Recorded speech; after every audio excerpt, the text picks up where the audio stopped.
كلنا لو ما قدرناش نوفرها. وده اللي الصين عرفته بدري، بدأت تشتغل عليه من 2006 وقدرت تعمل شمس صناعية عشان تاكل بيها البسبوسة. البسبوسة هنا اللي هي الطاقة، أكيد أنت فهمت التشبيه. الشمس اللي عملتها وصلت درجة حرارتها ل 160 مليون درجة مئوية. الشمس الشموسة بتاعتنا درجتها 15 مليون، يعني أكبر من الشمس الحقيقية ب10 مرات. الله، طب ليه التبذير الأوفر ده؟ ليه ما اكتفوش ب 15 مليون بس؟ وليه أصلا عملوا شمس من الأساس؟ ما كفاية واحدة مفطسانة من الحر. الإجابة عشان نصيف كل ايام السنه. لا اكيد لا، بهزر. بص، الحقيقه ان مفيش شمس ولا حاجه، كل الفيديوهات اللي انت بتشوفها دي صواريخ عادي والناس اتخدعت بيها. يا عم استنى، انا مال انا. الفكره ان هي مش شمس زي ما انت متخيل، اللي هو بقى هيطلعوها السما وتقلب الليل نهار وكده. لا، سبب التسميه لانهم قلدوا الطريقه اللي بتشتغل بيها الشمس عشان يولدوا طاقه متجدده. استغفر الله العظيم، عايزين يقلدوا خلق ربنا. هي ناقصه شغلات يا ولد.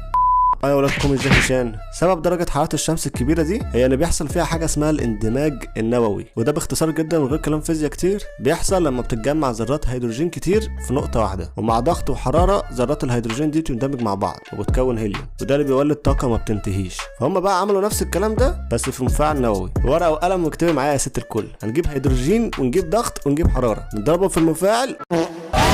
المفاعل ما يستحملش درجة الحرارة والكوكب ينفجر.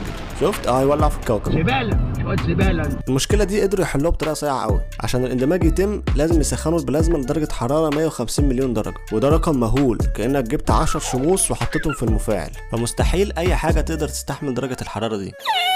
والحل هنا كانت الطاقة الكهرومغناطيسية. خلوا البلازما تفضل تلف في مجال مغناطيسي من غير ما تلمس اصلا المفاعل. عشان كده تلاقيهم عاملين المفاعل شبه الدونت عشان يخلوا البلازما تفضل تتسخن الى ما لا نهاية وتحافظ على درجة حرارتها، فبالتالي يقدروا يولدوا منها كهرباء. بس لغاية دلوقتي اطول فترة قدروا يحافظوا فيها على الحرارة كانت 70 مليون درجة لمدة 17 دقيقة. وصلوا درجة حرارة اعلى من كده بس كانت لمدة اقصر، 160 مليون درجة لمدة 20 ثانية. هدفهم ان هم يوصلوا ل 100 مليون لمدة طويلة، فربنا معاهم بقى ويوصلوا بالسلامة من غير ما يولعوا فينا. ده بالنسبة للشمس. بالنسبة للقمر بقى، فالصين عايزة تعمل قمر صناعي عشان ينور الشوارع بدل عواميد النور. الفكرة ان هم يطلقوا قمر صناعي يزود النور بتاع القمر الحقيقي 8 مرات. ساعتها بقى يقدروا يتحكموا فيه براحتهم، يقللوا يزودوا النور يطفوه خالص كأنه نجفة في السقف، وده هيوفر 170 مليون دولار تكلفة الكهرباء اللي بتدفع في عواميد النور. بس ناس كتير اعترضوا على الفكرة دي، قال لك الضوء الصناعي ده خطر على الحيوانات وممكن يأذيهم. ده غير ان الصين ممكن تستخدم القمر الصناعي ده في التجسس.